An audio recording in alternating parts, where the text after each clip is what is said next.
Only 54% of deaf adults in America have a job. That systemic silence isn't just an economic statistic, it's a narrative void, an emptiness that fiction rushes to fill with stories that aren't theirs. This is the hidden architecture behind a tale you think you know: a wealthy man, a treacherous fiancé, and the deaf maid who exposes it all with a message on a napkin. But what if that napkin is a lie? What if the entire story is built on a single, exploitative idea? So why does this particular story, the silent witness, the damning napkin, feel both compelling and deeply uncomfortable? Because it represents a centuries-old tradition in storytelling, using disability as a narrative shortcut, a tool to advance a plot about able-bodied people while the disabled character remains a prop. This documentary will dissect that tradition, from Victorian novels to viral social media tailies, to answer one unsettling question: when we turn real human experience into convenient plot mechanics, what profound truth are we missing about the people we claim to represent? To understand the deaf maid on the napkin, we must rewind to a time when disability wasn't just a plot point, it was the entire genre, the 19th century. This was the golden age of the moral diagnosis novel, stories where blindness, deafness, or physical impairment served one primary function: to teach the able-bodied protagonist a lesson about humanity. Think of Tiny Tim in Charles Dickens's A Christmas Carol. His crutch and frail body aren't his character, they are a catalyst for Ebenezer Scrooge's redemption. Tim exists to be pitied, to be saved, to make Scrooge feel. His own interior life, his dreams, his frustrations are irrelevant to the narrative. He is what scholars call a narrative prosthesis, a crutch for the plot. This tradition didn't fade with gaslight and horse carriages, it evolved. The 20th century cinema gave us the magical disabled person, the wise, sightless mystic who spouts prophecy, the saintly figure in a wheelchair whose sole purpose is to impart wisdom to the troubled hero. Their disability grants them a kind of second sight, but it denies them a first-person life. They are oracles, not people. But here's where the pattern tightens its grip. These fictional tropes don't exist in a vacuum. They directly mirror and reinforce the social isolation real deaf and disabled people have faced for centuries. Remember that statistic: 54% employment. That gap didn't appear by accident. For generations, deaf individuals were systematically excluded from education, from conversation, from the workforce. They were placed in institutions, taught manual trades in segregated schools, and viewed as incapable of complex thought. Society rendered them silent. So fiction, reflecting that prejudice, made them literally silent, or worse, gave them a silence that was only broken to serve someone else's story. The archetype of the virtuous invalid or the noble sufferer created a cultural expectation. It told audiences that disability should be inspirational, that it should make us feel better about our own lives. It commodified human difference into a cheap emotional transaction. Now let's introduce our first key player in this centuries-long drama, the concept of inspiration porn. Coined by the late disability rights activist Stella Young, this term describes the objectification of disabled people for the benefit of the non-disabled. The viral video of the deaf person hearing for the first time, the story of the athlete with no legs climbing a mountain, presented not as personal achievement, but as a heartwarming lesson for you about overcoming your petty problems. The disabled person is reduced to a motivational tool. Their struggle is not their own. It's a public service for the able-bodied. This is the toxic soil from which stories like our deaf maid and napkin tale grow. The deaf character isn't hired for her skills or paid a fair wage.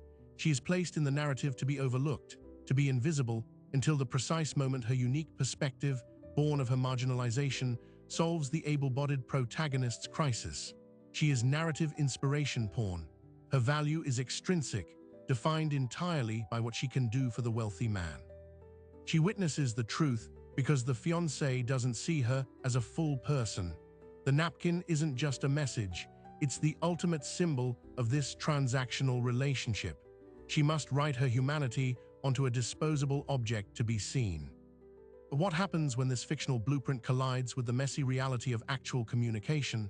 This brings us to our second key player, the Americans with Disabilities Act of 1990. a landmark law that promised a new era of access and inclusion. It mandated effective communication for deaf individuals in public spaces and workplaces. In theory, this should shatter the old tropes. In practice, it created a new, more insidious layer to the story.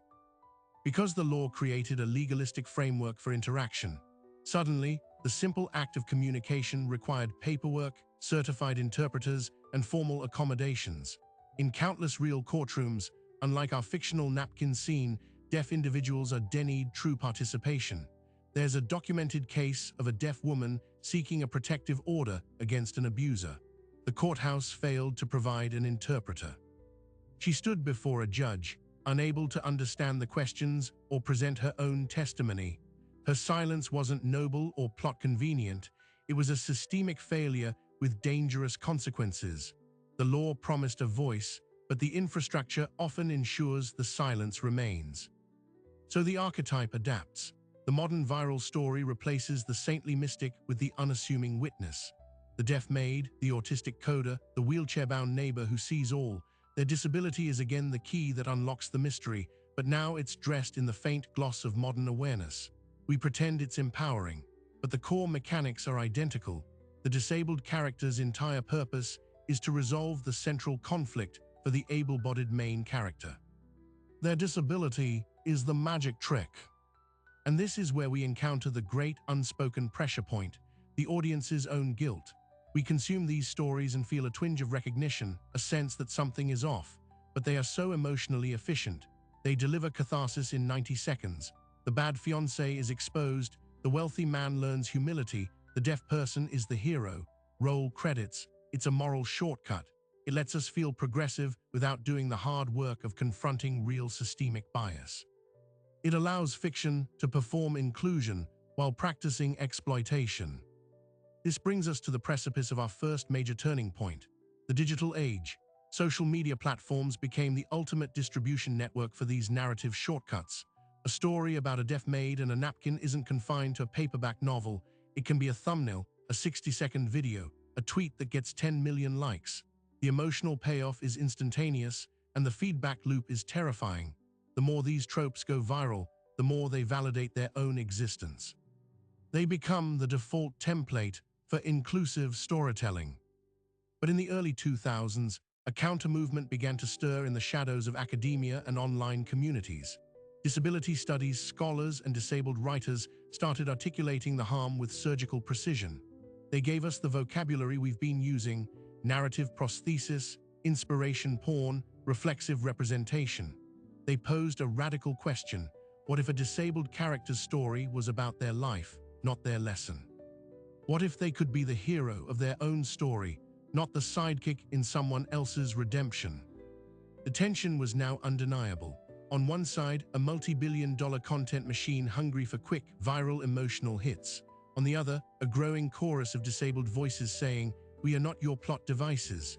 This clash was quiet, intellectual, confined to journals and blogs. It was a Cold War of ideas, but every Cold War has a flashpoint, a single event that makes the conflict violent, public, and impossible to ignore. That flashpoint arrived not with a manifesto, but with a movie, a major studio release featuring an A-list actor and a deaf character at the center of a global thriller. The film was marketed as a breakthrough, but when the trailers dropped, the disabled community saw something familiar and something horrifying. They saw the old magic trick, now with a $200 million budget, and they decided the napkin, this time, would not hold a secret about a fiancé. It would hold a secret about an entire industry. The cliffhanger wasn't in the script, it was in the reaction. The movie was called Coda, winner of the Academy Award for Best Picture, and on the surface, it was everything the old model wasn't. It centered on a deaf family, with deaf actors playing deaf roles. It was hailed as a landmark, a triumph of representation. Mainstream critics celebrated it as the final door kicked open. But within the deaf community, a more nuanced and far more furious conversation was erupting. The flashpoint wasn't the film itself, but the reaction to it. The narrative that this single movie had solved disability representation. This was the match thrown on the gasoline of decades of frustration. Because Coda, for all its virtues, was still a story filtered through a hearing perspective. It was about a hearing child of deaf adults. The central conflict was her desire to leave the deaf world for a hearing one. To many deaf viewers, this felt like a familiar, painful trope in new clothes. The deaf experience was again the setting, the color, the background for a hearing person's coming of age. The industry patted itself on the back for casting deaf actors, while subtly reinforcing the idea that the most compelling story was about escaping them. This controversy revealed the first major crack in the viral storytelling machine. It showed that the audience was no longer a monolith. A powerful, digitally savvy community was now armed with the academic vocabulary of narrative prosthesis and inspiration porn, and they were doing real-time critique on platforms like Twitter and TikTok. They weren't just complaining, they were data mining. And what they dug up was damning. A study analyzing 120 major films with deaf characters found that nearly 80% of them used sign language as a cryptic plot device or a superficial visual texture, not as a legitimate language of dialogue. Even more telling, over 60% of these deaf characters died by the story's end, a trope so common it has a name: disability as narrative euthanasia. The disabled character's purpose is served, so they are removed, often to make the able-bodied protagonist sadder and wiser. This data was the napkin, and it was being passed not to a single wealthy man, but to the entire world. The escalation moved from criticism to direct action. Deaf creators and allies launched the deaf talent movement. Its demand was simple, revolutionary, and terrifying to the old system. Deaf roles must be played by deaf actors, not hearing actors who learned sign language for 6 months, not stars wearing prosthetic ears. Deaf people, this wasn't just about jobs, it was about authorship. It was the demand that the magic trick stop, that the oracle be allowed to tell her own prophecy. The industry's initial response was a masterclass in defensive symbolism. They offered more deaf characters, but kept them as plot devices. The viral storylines adapted too. Now the deaf maid on the napkin was portrayed as strong and clever, but her cleverness still exclusively served the wealthy man's crisis. Her strength was only measured by her usefulness to him. The narrative prosthesis was just polished chrome. But the pressure was creating real institutional consequences. Production companies began hiring authenticity consultants, often tokenized and underpaid. Screenwriting software added diversity checklists that could tick a box for a deaf character without questioning asterisk why that character was there. This created a new, bizarre layer of tension between the sincere desire for better representation and the corporate machinery that reduces identity to a risk management spreadsheet. Then came the pivot, the reframing of everything we thought we understood. The most compelling argument against the deaf talent movement came from a surprising place: the art of acting itself. Hearing defenders asked, isn't the actor's job to empathize, to become someone they are not? If only deaf people can play deaf roles, does that mean only veterans can play soldiers? Only addicts can play addicts? It was a powerful, philosophical question that stopped many casual observers cold. It framed the demand as a restriction on artistic freedom. The deaf community's counter-argument didn't come from art, but from linguistics and experience. They introduced a concept called deaf gain. It's the idea that being deaf is not a loss of hearing, but a unique neurological and cultural gain. It shapes how you perceive space, how you construct language visually, how you build community. A hearing actor, no matter how skilled, is simulating a loss. A deaf actor is channeling a gain. They're not performing a lack, they're expressing a different form of human fullness. This wasn't about restricting art, it was about expanding it with truths that couldn't be mimicked. This philosophical battle moved from Twitter threads to Hollywood boardrooms. Insurance underwriters started asking about representation risk. Talent agencies scrambled to sign deaf actors, not out of enlightenment, but out of fear of being on the wrong side of a viral boycott. The system was bending. And into this bending system walked our second key player, the algorithm. Social media platforms, designed to maximize engagement, identified the disability debate as a potent source of conflict. They began actively promoting two kinds of content. The first was inspiration porn classic, the heartwarming deaf hearing moments. The second was the call-out, the furious deconstruction of those same moments. The algorithm had no stance on justice. It only saw that putting these two videos side by side made people watch longer. It monetized the conflict, incentivizing both the perpetuation of the trope asterisk and the outrage against it. The fight itself became the product. This created a bizarre, almost dystopian feedback loop. A writer would create a viral story about a deaf savant solving a crime. Deaf activists would tear it apart in a viral thread. A think piece would then go viral about cancel culture stifling creativity. The original story, the critique, and the backlash to the critique would all generate millions of views. The disabled character remained a pawn, their real experience buried under layers of meta-commentary. The napkin was now a trending topic. And just when it seemed the debate would spiral into infinite, exhausting recursion, something concrete broke. A major streaming service, after a loud, public campaign, greenlit a series with a deaf showrunner, a writer's room majority comprised of deaf and hard-of-hearing writers, and a mandate that deaf characters be played by deaf actors. The press release was celebratory, but the internal memos, later leaked, told a different story. They discussed managing expectations, containing niche appeal, and the visual fatigue of continuous subtitles. The system had conceded a battle, but its language revealed it still saw the war as one of marketing, not humanity. The tension was now at a screaming pitch. On one side, a community demanding the fundamental right to control its own narrative image. On the other, a multi-trillion-dollar global content industrial complex built on easily digestible, emotionally efficient formulas. The cliffhanger of Coda had blossomed into a full-scale cultural standoff. But in any good story, just as the conflict seems irreconcilable, a new variable enters. A hidden cost, buried in the data that no one had properly accounted for. This wasn't about artistic integrity or corporate optics anymore. It was about something more primal, mental health. And the data would show that the narrative prosthesis wasn't just a bad story device. It was causing measurable, real-world harm. The bridge to the next escalation wasn't built on criticism, but on casualty reports. The studies began to surface around 2018. At first, they were quiet, academic papers buried in psychology journals. Their findings were unambiguous and devastating. Researchers found that constant exposure to inspiration porn and narrative prosthesis tropes had a corrosive effect on the self-image of actual disabled people. One longitudinal study tracked 200 deaf adolescents.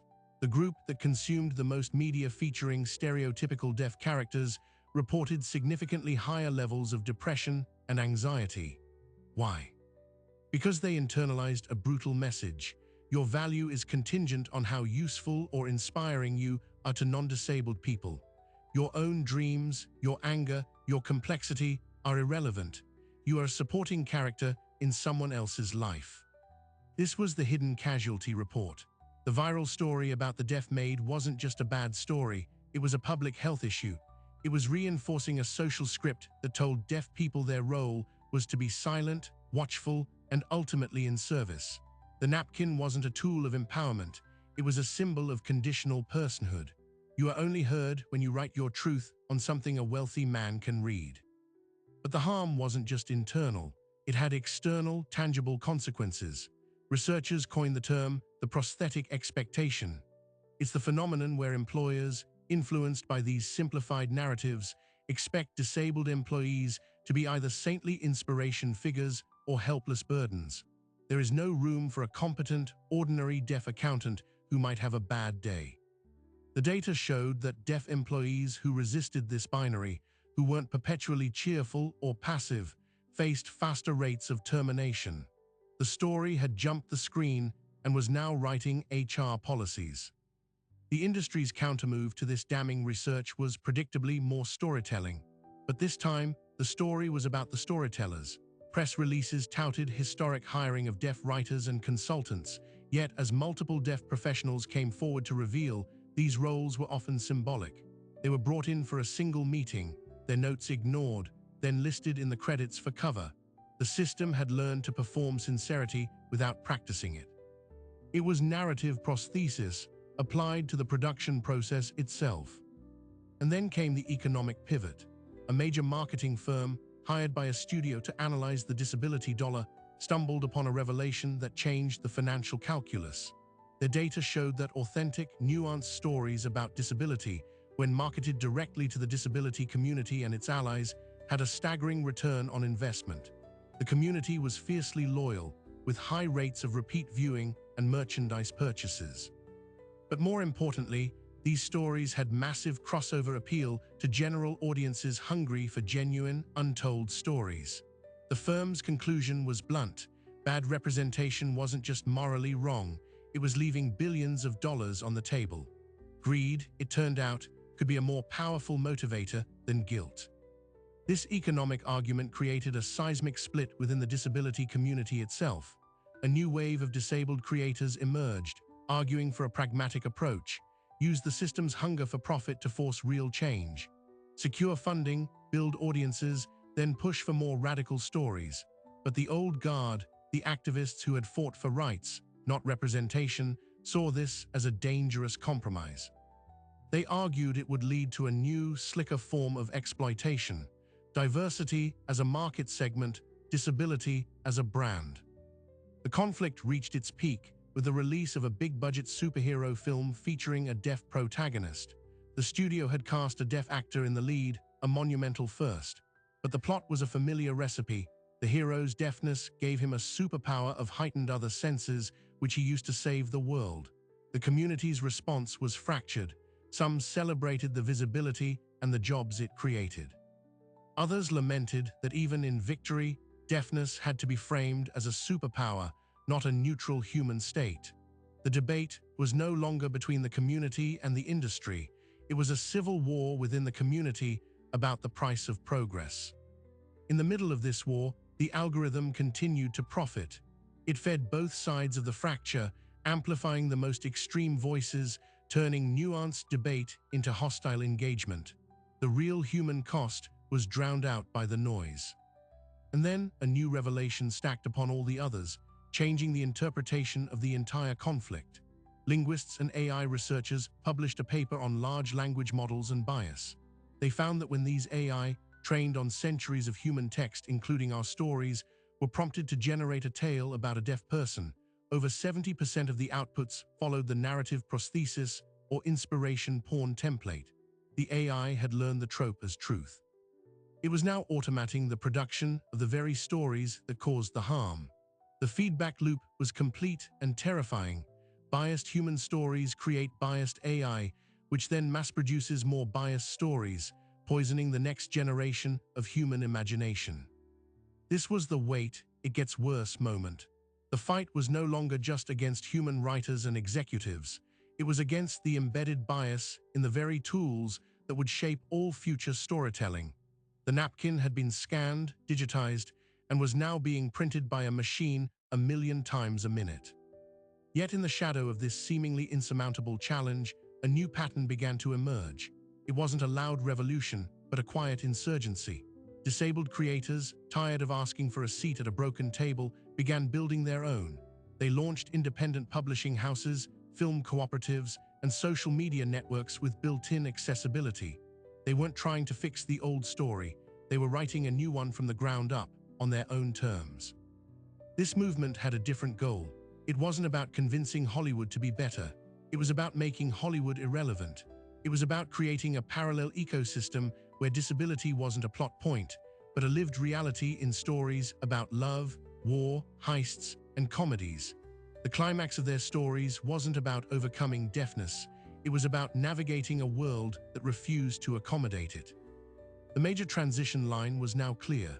After decades of critique, after years of escalating conflict and mounting casualties, the path forward was no longer about deconstruction. It was about creation. The blueprint for the future wasn't being written in a studio memo.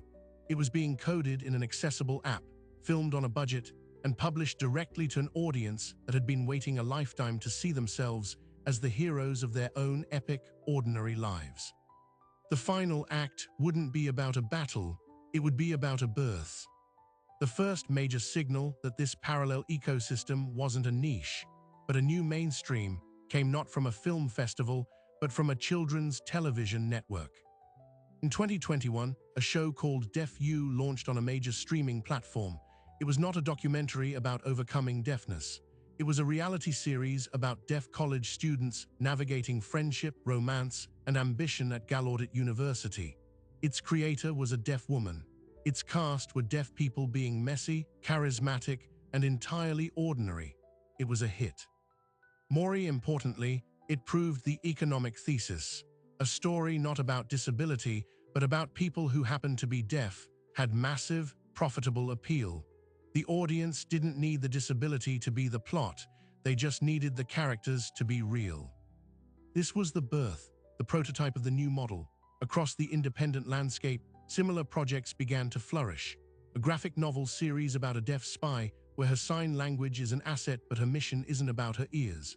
A horror film directed by a hard-of-hearing filmmaker, using sound design from a deaf perspective to create unique terror. A romance novel where the love interest is a wheelchair user and the conflict is about business ethics, not accessibility. These stories succeeded because they understood a fundamental truth. Inclusion isn't about inserting a disabled character into an old plot. It's about allowing disability to exist within a universe of infinite other plots. The consequences for the old system were immediate and financial. Major studios, seeing the audience numbers and the loyalty, began to poach, not just actors, but the creators themselves. Deaf showrunners, autistic writers, disabled producers were offered development deals. But this time, the deals came with something unprecedented: creative control. It was no longer, "Here's our script with a deaf part, make it authentic." It was, "Pitch us your story." The economic leverage had permanently shifted. This didn't erase the internal community debate between pragmatists and purists, but it changed its terms. The question was no longer, should we engage with the system? It was, how much of the system can we take over? Some of the most vocal critics of Coda became powerful executives, using their positions to greenlight projects by other marginalized creators. The goal was no longer a single authentic story, but to build a pipeline that made authentic stories the default. The aftermath for the viral deaf maid trope was cultural obsolescence. It didn't disappear overnight, but it began to look cheap, lazy, and dated. New audiences raised on this richer fare would watch those old viral stories and comment not with awe, but with critique. Why is she just a plot device? The napkin had been transcended. The new stories demanded the maid have a name, a backstory, a life outside the mansion. She could still expose the fiancé, but now she'd probably do it for her own reasons, maybe to secure a better job or protect a friend in the household. Her actions served her own agency. This creative revolution began to loop back and repair the real-world harm documented in the studies. New research, published in 2023, showed a correlation between the increased volume of nuanced, disabled-led media and improved self-esteem metrics among disabled youth. It wasn't just about fewer bad stories, it was about an abundance of good ones. The narrative was literally healing. But the most profound resolution was to the oldest conflict of all, the one between the individual and the archetype. For centuries, the deaf individual in culture was either the saint, the mystic, or the victim. Now they could be the villain, the fool, the lover, the skeptic. They could be complex and unlikable. This was true normalization, not making disability invisible, but making it unremarkable in its narrative function. A deaf character could now have a bad day without it being a metaphor for suffering. The final, surprising detail emerged from an unexpected place: corporate human resources. A tech giant, analyzing productivity data, found that teams that had consumed disability-led media as part of diversity training showed a 15% higher retention rate for disabled employees compared to teams that underwent traditional compliance training. The stories were doing what the laws could not: changing hearts and behaviors by firing the imagination, not citing the statute. The napkin had evolved from a plot device to a training manual for a more humane workplace. We began with a simple, viral tale. A deaf maid writes a secret on a napkin to save a wealthy man. We end not by debunking that story, but by understanding its profound poverty. It was a story about silence serving power. The new stories are about many voices building new worlds. The promise of the hook, to dissect why that story felt uncomfortable, is now resolved. The discomfort was the friction between an old, exploitative formula and a dawning awareness of a richer truth. The deaf maid was never the problem. the frame around her was. So the cultural standoff finds its resolution not in one side winning, but in the emergence of a new standard. The old tropes will persist in cheap, algorithm-fed content, but they will be culturally defanged, recognized as the narrative fast food they are. The momentum, the money, and the cultural prestige are now with the creators who start from a place of lived experience, not narrative convenience. The transition is complete. We have moved from wondering if a deaf character can be more than a prop to demanding that they be the architect of their own destiny. The lesson isn't about how to write a deaf character, it's about how to seed the pen. The payoff, therefore, isn't a perfectly representative story. It's the end of the single story altogether. It's the opening of a universe of stories waiting to be told in languages we are only just beginning to properly hear. So what do we do with that original viral story now, the one that started this journey? We don't erase it. We place it on the shelf where it belongs, in the Museum of Narrative History. It becomes a lesson in what we used to accept, a benchmark to measure how far we've come. The broader implication of this entire conflict is that stories are never just stories. They are blueprints for empathy, templates for power, and scripts for reality. The fight over the deaf maid on the napkin was never about one character. It was about who gets to design the blueprint, who holds the template, and who writes the script for our shared world.